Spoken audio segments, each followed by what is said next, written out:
Honored to be joined today by one of the biggest stars in pro wrestling, the first woman to ever win the main event of WrestleMania, and the author of The Man, Not Your Average Girl, available March 26th everywhere. It's The Man, Becky Lynch. Becky, welcome to Under the Ring Pro Wrestling Conversations. How are you doing today? How are you? Thank you so much for having me. So, you've written a book. What was that experience like? Why this point in your life and career? And what do you think people will enjoy about it? I'll have to correct you. It's actually not your average girl. Um, Oh, and so look, I grew up perfectly average, wanting some most unaverage things. I wanted to wrestle. I wanted to change the perception of women in wrestling. I wanted to be the main event of WrestleMania. I wanted to do all of these things that I've been lucky enough to accomplish, and but I didn't have any natural talents. Like I came to wrestling by accident. I loved it, but I never thought that it was something that I could achieve. But at a very young age, my dad always told me to write everything down, to journal everything. And so I think for a long time I had the idea that one day I would write a book. And then when I got into wrestling, Mick Foley, he was my favorite. He had written a book. He had written a book himself. And so it was always my goal as I went through my life, through this wrestling journey and other journeys that I went through, that I was that one day it would be a biography, and whenever things were hard, I would say, well, this will all sound good in the biography one day. And so that's really it. So I knew that it was something that was going to come into existence. And then I was offered a book deal, and I said, hell yeah, let's go. And it took a while to learn how to write a book. I did a year-long writing course with Neil Strauss, and I learned a lot from him. And then I handed off my draft, my first draft, and my editor came back with a bunch of questions. And then when I read it, I was like, "Oh no, this isn't the book that I want to release." And so within like 5 weeks, I completely redid it and got to a point where I was very proud of it. Um, and my biggest hurdle was showing it to my husband, Seth Rollins, mm. and and and he read it and he loved it, and so I was like, okay, well now the public gets to read it if it gets his vote of approval. That's got to be quite a process, just emotionally going through all of that stuff, especially with the biography. You're just reliving every up, every down as you go. What was that like for you? And it's not like you got all this free time on your hands. You're main event. You're in a headline match of WrestleMania. You're on worldwide television every week. You're out there, and you're a mom. So what was the emotional process of kind of editing and rewriting and that kind of stuff? Yeah, it was a lot. Like, so it really came down to just like the crafting of the story. So I'd gotten like a lot of it on paper, and then it was what's necessary, what's not necessary, what fits the story, like what is the story that I'm trying to tell. And so it was going through that, the emotional process. I just tried to, as much as possible, remember my headspace in each moment and be honest about that, like what I was genuinely feeling. And then there's like specific parts of it, like for example dealing with my father's death, that even when I would read it back to edit, like I Yep. would just be a mess, it was very hard for me to talk about without tearing up. So or bawling my eyes out, even in the audio recording. Like it was hard for me to get through. So yeah, so stuff like that was it was difficult. Yeah, it was difficult. So the list of people who were the top star in the entire wrestling industry at any given point is stacked with some pretty unbelievable historical people and one woman or one man in this case, and that was you. Arguably, you're still in the competition for that. How incredible was your rise in 2018 and 2019 for you personally that led to the main event of WrestleMania? Yeah, well, so it was, what was the most important part to me was that it didn't feel like a gesture of, we're making history. Look at this women's evolution, revolution, whatever way we want to market it. It felt more like, of course, that's the main event, because that's the best story. That's the person that we're the most interested in. And that's what I wanted. I wanted it to be real and merit driven, because there was nobody as big or as hot or as interesting at that time than me and that story. And defeating Ronda and defeating Charlotte and overcoming them. And we did that. We did that. And it wasn't based on like I think that's kind of sometimes the thing that, not that I can have issue with, I suppose I can kind of sometimes have issue with, where when it, and I talk about this in the book, where when it becomes too much like, look at this historical women's whatever, insert X, kind of starts to feel a little condescending. And I didn't want that. I didn't want that in that moment. I don't want that in general. I just want to get opportunity based on the good work that I've done. You know what I'm saying? Yeah, it's not like you don't need to repackage it and historically kind of go back and do revisionist history. Like I was in the building that night, so it was an earned moment, and it was on that card what was the most relevant thing to put in the main event of the show. So it was pretty clear to me. So that's I love that line of thinking, and I think it's exactly the way that era needs to be viewed, and even as we're moving forward too, to just be honest about it. Like we always talk about women's wrestling, it's wrestling. Yeah. It is wrestling. It's just wrestling. You know what I mean? And like, it's women in wrestling, but it's wrestling. It's not something different than and we need to view it more as just wrestling. It's just wrestling, and these are female stars and they're male stars, but they're all just wrestlers and they're all just stars, Yeah. And they're all gonna, eventually it's like you're all trying to make the same money. You're all trying to be in the same spots. When you were coming up, the main event of WrestleMania as an idea might have seemed unlikely. How much is women's wrestling in particular? I asked the same question, similar one to Bailey when we had her on, but just how much has it changed since you were breaking in? Well, like, look, it was never an option. It was never a possibility. Like, it was relegated to the short time slots, to the token gesture. Here is the side attraction of the women's match. It was an attraction, and I hated that. And there was limitations on what women could do. Like, you couldn't punch, or you couldn't throw somebody into the stairs, because that was seen as too violent, and nobody wants to see women being violent. They do, because this is wrestling, and they want to see them wrestle, and they want to see stories, and they want to see ideas and characters and formations.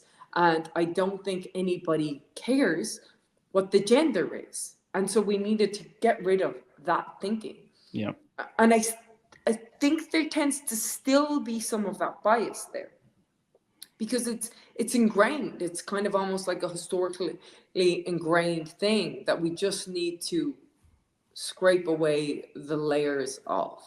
And we're getting there, and we have gotten there to where, if I main event a Raw, it's not a big deal. Of course I'd main event a Raw. I'm awesome. Or like I main event a pay-per-view. Of course I'd main event a pay-per-view. It's not a big deal, because I'm the man, but also, like Rhea Ripley just main evented in Australia. Of course she should have main evented in Australia. She's their biggest star. So it's all of these things where it's like, of course, why not? Whereas before it was like, oh, it's a big deal. I always like to tell people. Yeah, I like that it's not a big deal, and I want it to continue to not be a big deal, because it shouldn't be a big deal. It should be a meritocracy where your position is based on the merit, not on your gender. Yeah, I always like to tell people in wrestling that the only limits you have, whether it's gender or whether it's promotional stuff, it's just The only limit you have is your imagination, and that's the only boundary that anybody sets. So, and you've shattered all of those things at this point. Knowing that you stepped away from the ring for a while, did your success mean more to you when you returned after 6 years out, coming into the NXT and coming into the Performance Center? Yeah. Oh yeah, it really did. Almost to a detriment, because it was like, like you holding a flower too tight. You squeeze it, and you crush it. And so it was like that, because I knew what it was like to be without it, and I knew what it was like to have this dream and these goals and this passion, and then to be searching for it, and then to have arrived in the place where those dreams could now become possible, and then the fear of losing it. Like, I got in my own way a lot in the beginning, but like I remember having debuted on NXT, and we don't need to talk about that debut. We don't need to talk about it. But like I remember driving around afterwards and just crying, just like crying that like the petrol in my car, the car that I was driving, like all of it was paid for by wrestling. Like it was mind-boggling. It was I can't believe I've done it. I cannot believe that I've done it. And so yeah, it really meant a lot to me. I think it still continues to mean a lot to me because of that. Yeah. And not because of that. I mean, it's also just because I love wrestling. But I Yeah. think knowing what it was like without it gives me great perspective always. Definitely. What is it like to have a family with two pro wrestlers as parents? Is your daughter interested at all in what you guys are doing, or does she understand that she has two parents in marquee matches at this year's WrestleMania? So I always think it's real funny, like there's probably like a stereotypical vision of it, like we're big tough parents, and like we're under her thumb, like she's the dictator, she rules the roost, and it's probably like terrible parenting, but she's just adorable, and she's like got her like things that she wants to do, and we're like, oh yes ma'am, sorry ma'am. We call her mob boss Rue because she's like such a little mob boss, and but she doesn't like watching wrestling, but she's now taking an interest to doing wrestling. So I was trying to teach her a lockup, but that was too basic for her. Like, she's on to DDTs with Dada, so, and she gives great DDT. And so she loves doing that on our bed. Let's play wrestling, she says. Oh my goodness. It's So we great probably fun. we probably should also talk about your match with Rhea Ripley at WrestleMania. What makes that such a good matchup for you and for the fans?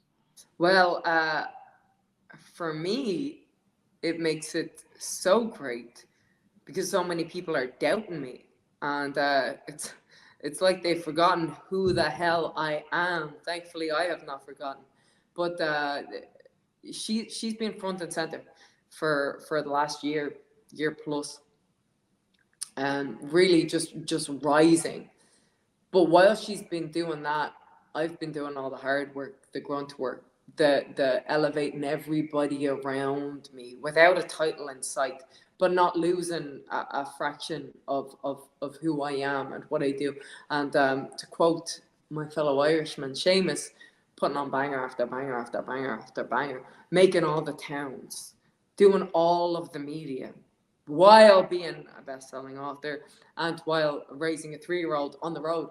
And so the thing is that when people believe in me, I'm good. But when people doubt me, I am great. And so come WrestleMania, she's going to have the fight of her life.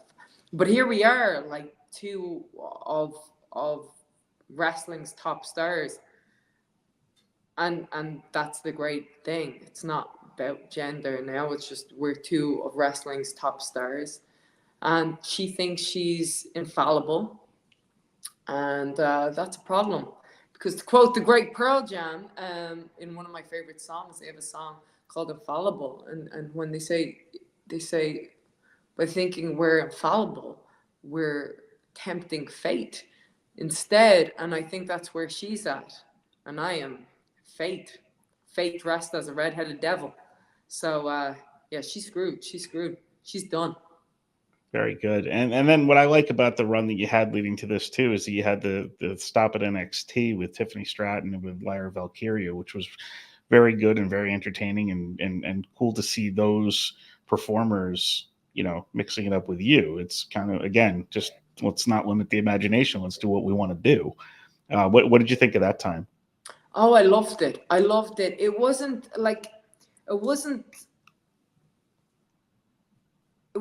something that I had like. It wasn't like a thing where I was like, I need to win the NXT Women's Championship to feel like my career is complete.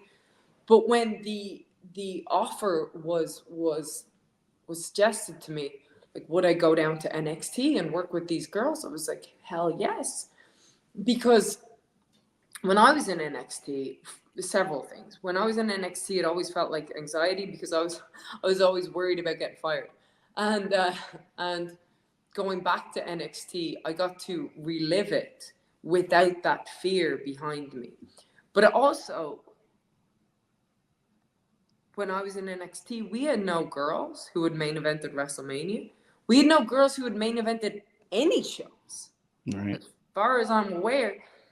And now I was able to go down and help these young stars and show them, how I work and what that's like, and hopefully impart a little bit of wisdom. But I think that's important that we do that, because that's how it continues to grow. That's what every other generation has had, like of men has always had. Like Seth Rollins has gotten to work with John Cena and Triple H, and before that, like it's cyclical. We work by, we learn by working with the people who've been where we want to go. Yep. And so I think that's important that we get in there and we get our hands dirty and we show them the ropes, beat them up a little bit. Very nice. We're going to move on to something we call the 3 count now. It's going to be 3 quick questions and your answers. So the first one, you've been in high demand recently. What was it like visiting the White House and meeting President Biden, and how on earth did that come together? I'm national treasure, it was Which country though? I mean, it was St. Patrick's Day, and it was a big Irish celebration. And Ireland and America have always had that connection, and that brotherhood and that treaty, I think, going back 100 years. And so it was a big celebration of Irish American history.